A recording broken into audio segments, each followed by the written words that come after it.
Seigneur, nous voulons te remercier du fond de notre cœur pour ta grâce, pour ta fidélité, pour ton amour, pour ton soutien de chaque jour. Combien tes bienfaits à notre égard sont grands. Merci parce que tes bontés se renouvellent chaque matin. Et merci encore pour cette soirée. Nous sommes bien conscients, Seigneur, que nous sommes dans ta présence. Visite-nous par le Saint-Esprit. Passe dans les rangs, fortifie, encourage, console, délivre si c'est nécessaire. Mais que chacun puisse, Seigneur, vraiment bénéficier encore de ta grâce infinie, de ta grâce excellente, manifestée en Jésus, notre Sauveur bien-aimé. Et tout cela pour ta gloire, Seigneur. Nous voulons rechercher une seule chose, c'est ta gloire. Alors merci, Seigneur, d'être là ce soir. Nous sommes là, aide-nous à comprendre ta volonté, aide-nous à rentrer dans tes œuvres bonnes. Aide-nous, Seigneur, à nous mettre à tes pieds pour te servir. Merci pour tout ce que tu feras. Nous te louons, nous te célébrons dans le beau nom de notre Seigneur Jésus. Amen. Amen. Est-ce que vous allez bien? Alléluia. En tout cas, il y a des sourires qui s'affichent sur les visages, donc c'est bon signe. Que Dieu soit béni. Je voudrais commencer cette méditation en vous posant une question simple, simpliste peut-être pour certains, mais qui me semble quand même légitime. Est-ce que Dieu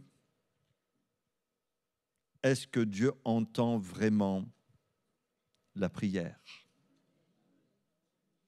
Alors vous dites oui comme ça, rapidement, parce que peut-être vous êtes habitué à répondre d'une certaine manière quand les prédicateurs annoncent des vérités de la Bible, puisque les évangiles, bien sûr, la Bible, les épîtres nous parlent du Dieu qui exauce la prière. Alors peut-être d'une manière réactive, vous dites oui frère, Dieu répond à la prière, vous avez raison. Vous avez raison. Et le psalmiste, dans une logique implacable, va répondre à cette question en disant ceci dans le psaume 94, verset 9. « Celui qui a planté l'oreille, le Créateur, n'entendrait-il pas? Et celui qui a formé l'œil, ne verrait-il pas ?» Bien sûr, c'est d'une logique implacable. Celui qui a créé l'oreille est obligé d'entendre, parce que c'est lui qui a créé l'oreille. Et celui qui a créé l'œil est obligé de voir, parce qu'il est le créateur de toutes ces choses. Donc c'est une évidence.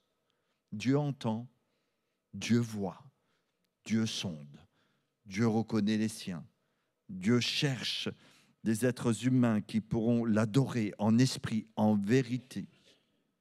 Et quand nous sondons encore les Écritures, nous nous rendons compte que la prière, c'est une arme spirituelle que Dieu nous donne. C'est un moyen spirituel que Dieu nous a donné pour voir sa main puissante agir dans nos vies, dans nos familles, dans nos voisinages, dans nos quartiers, dans notre pays. Parmi ceux et celles qui souffrent, parmi ceux et celles qui sont rejetés, parmi ceux et celles qui se trouvent dans des situations tellement difficiles. C'est une arme spirituelle pour l'Église. Et il y a tellement de versets qui nous encouragent à chercher Dieu dans la prière pour voir sa puissance se manifester dans nos vies, mais aussi autour de nous. La question qu'on pourrait continuer à se poser ou qu'on pourrait se poser, c'est est-ce que Dieu exauce toutes les prières? Dieu entend toutes les prières, mais est-ce que Dieu exauce toutes les prières? Si c'est non, il va falloir s'appliquer à prier selon le cœur de Dieu pour être exaucé. Vous êtes d'accord avec moi? Il va falloir sonder les Écritures pour savoir si notre prière lui est agréable. Et dans la Bible, par exemple, Jacques va parler à ces chrétiens qui demandaient, qui priaient, mais qui demandaient mal afin de satisfaire leur propre convoitise. Donc, ils priaient, Dieu entendait leurs prières, mais est-ce que leurs prières étaient exaucées?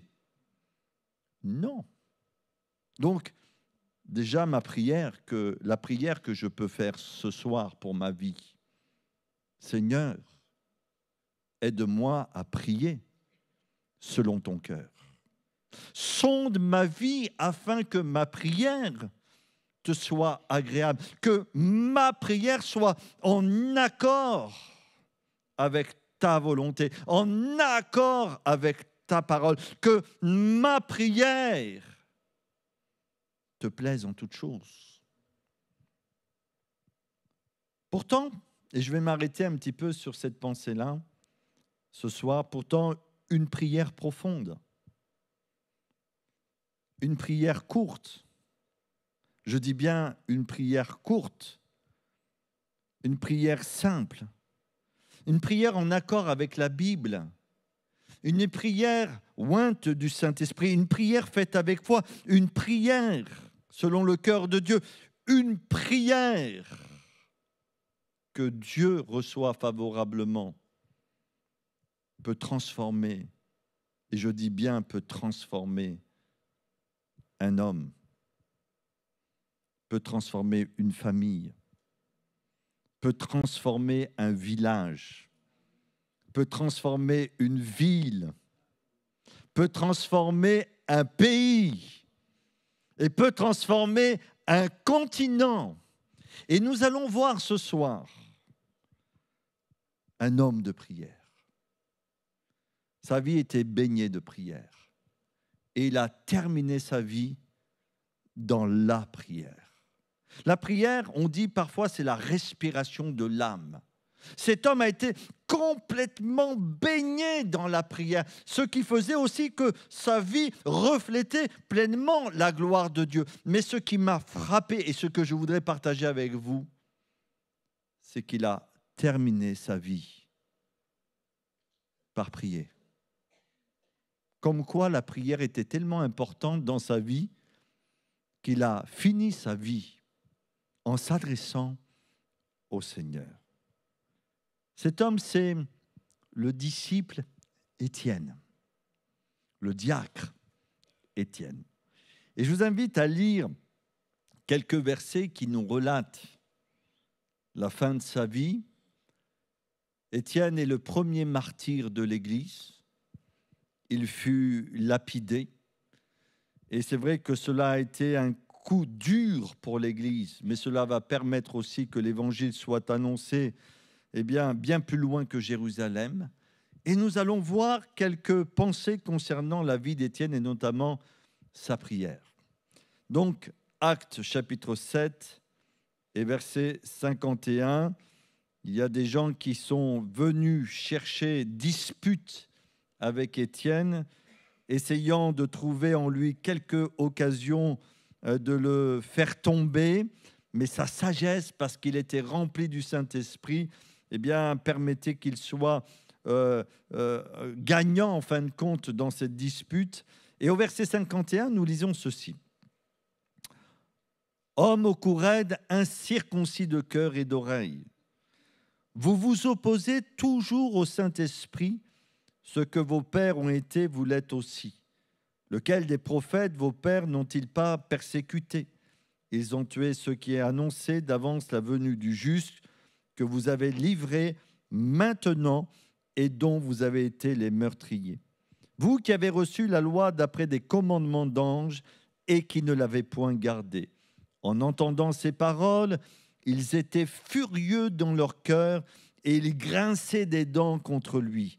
Mais Étienne, rempli du Saint-Esprit et fixant les regards vers le ciel, vit la gloire de Dieu et Jésus debout à la droite de Dieu. Il dit, « Voici, je vois les cieux ouverts et le Fils de l'homme debout à la droite de Dieu. » Ils poussèrent alors de grands cris en se bouchant les oreilles et ils se précipitèrent tous ensemble sur lui. Le traînèrent hors de la ville et le lapidèrent. Les témoins déposèrent leurs vêtements aux pieds d'un jeune homme nommé nommé Saul. Qui est ce Saul? Qu'est-ce qu'il fait là? Pourquoi la Bible parle de lui, souligne sa présence à ce moment bien précis de l'exécution d'Étienne? Puis cet homme, alors nommé Saul, 59, verset 59, et lapidèrent Étienne qui priait et disait: Seigneur Jésus, reçois mon esprit. Puis s'étant mis à genoux, il s'écria d'une voix forte: Seigneur, ne leur impute pas ce péché. Et après ces paroles, il s'endormit. Donc ici, nous voyons la prière de fin de vie d'Étienne. Je vous l'ai dit, c'est une prière courte, une prière simple, mais une prière profonde, une prière puissante, une prière que Dieu va exaucer d'une manière remarquable. Quand nous avons lu ces quelques versets de la Bible, j'ai tenu à souligner avec vous la présence d'un jeune homme. La présence d'un jeune homme qui est là et qui participe activement à cette lapidation. Il prend véritablement un engagement profond, lui, dans cette exécution par lapidation d'Étienne. C'est Saul, qu'on va appeler Saul de Tarse. Nous l'avons lu, les témoins déposèrent leurs vêtements aux pieds d'un jeune homme nommé Saul, et c'est Saul de Tarse. Mais merci Seigneur, parce que s'il y a bien eu quelqu'un, et vous avez entendu la prière d'Étienne, n'impute pas ses péchés. Et s'il y a bien quelqu'un qui a été bénéficiaire en fin de compte de la prière d'Étienne, c'est qui? C'est Saul de Tarse. Et vous savez comme moi, pour vous qui lisez la Bible, qui est Saul de Tarse? Comment Dieu, par sa puissance, ensuite, lorsqu'il se trouvait sur le chemin de Damas, s'est révélé à lui. Nous savons quand il va parler de sa vie, et ici il y a encore un témoignage vivant de ce qu'il était avant de rencontrer Jésus. Quand il va parler de sa vie, il va dire: j'étais un homme violent, un blasphémateur, un persécuteur. Et c'est vrai, puisqu'il est présent au moment de la lapidation d'Étienne et qui porte les vêtements de ceux et celles qui se sont acharnés sur le disciple de Christ. Mais Dieu a entendu la prière d'Étienne. Il s'est converti sur le chemin de Damas, lui le persécuteur. Non seulement il s'est converti, mais ensuite il a été baptisé, et après baptisé du Saint-Esprit. Et puis ensuite, il a connu cette vie puissante puisqu'il a prêché le message de l'Évangile. Bien plus, il a été un missionnaire, et au travers de sa vie, des églises furent fondées. Donc on peut dire, au travers de cet homme, Saul de Tarse, des milliers de personnes ont entendu parler de Jésus. Pourtant, une prière simple d'Étienne. Une prière forte, puissante, profonde. Qu'est-ce qu'on peut dire sur cette prière? C'est vrai que je tiens à souligner que c'est une prière courte. Et je me suis posé la question. Parfois, on prie longuement parce qu'on essaie de se persuader de certaines choses. Mais quand on a la foi, quand il y a la conviction dans nos cœurs, quand on est là, mais on sait que Dieu nous entend, qu'il est présent et que ce qu'on lui demande est en accord avec sa volonté et sa parole, Dieu a-t-il besoin qu'on fasse de grands discours pour qu'il nous entende? Je vais vous dire quelque chose, il sait déjà ce qu'il y a dans nos cœurs, il sait déjà ce qu'on va lui demander. Et dans la Bible, on voit comme ça certaines personnes s'approcher de Christ, et je pense notamment à Bartimée, lui aussi qui a fait une prière très courte. Jésus va l'appeler, Et quand Jésus va l'appeler, eh bien, il va lui poser cette question, que veux-tu que je te fasse? Et cet homme va dire que je recouvre la vue. Étienne va prier courtement, vous me direz, bien sûr, les circonstances s'y prêtent, puisqu'il est dans une situation extrême. Mais pourquoi sa prière a tellement de force? À mon sens, et je voudrais partager, ça m'engage que moi, ça n'engage que moi, c'est parce que sa vie, elle est profonde. Sa vie, elle est profonde. C'est une vie à la ressemblance de Jésus. Et parce que sa vie est en accord avec les enseignements de la Bible, avec le Christ, parce que sa vie, c'est une vie profonde, alors sa prière aussi, elle est profonde. Et sa prière aussi, elle est puissante. La Bible nous rend témoignage dans Acte 6, je vous laisse lire chez vous, de qui était Étienne, plein de grâce et de puissance, faisait des prodiges, des grands miracles. Il ne pouvait pas résister à sa sagesse et l'esprit par lequel il parlait, l'esprit, le Saint-Esprit. Donc on voit que sa vie est vraiment profonde. Quand il prie, pour vous qui connaissez la Bible, sa prière ressemble à celle du Seigneur Jésus au moment de sa crucifixion. Il dit, Seigneur, ne leur impute pas ce péché. Mais qu'est-ce que dit Jésus à la croix? La même chose, ou alors c'est Étienne qui dit la même chose que ce que Jésus dit à la croix, parce qu'il suit son maître. Pardonne-leur, car ils ne savent ce qu'ils font. Si nous voulons que nos prières aient du poids, vous comprenez cette signification, que nos prières aient du poids devant le Seigneur, que nos prières impactent notre vie, que nos prières impactent l'Église, que nos prières impactent nos familles, que nos prières impactent la ville de Rouen, que nos prières impactent ceux et celles que nous rencontrons. Ne faut-il pas que nos vies soient profondes? Ne faut-il pas, à un moment donné, rechercher, désirer que notre vie soit profonde avec le Seigneur? Vous savez, on est dans le monde du fast. Vous savez ce que c'est le fast? Fast food. Pour ceux qui aiment bien que les petits plats mijotent pendant des heures, là, ce n'est pas la bonne boutique. On est dans le monde où on veut tout de suite, rapide. Je prie, Seigneur, si tu ne m'exauces pas maintenant, eh bien, c'est pas grave, je passe à autre chose. On est dans un monde qui nous pousse toujours à aller de plus en plus vite. On a moins en moins de temps. On prend aussi moins en moins de temps, ou le temps qu'il faudrait prendre pour.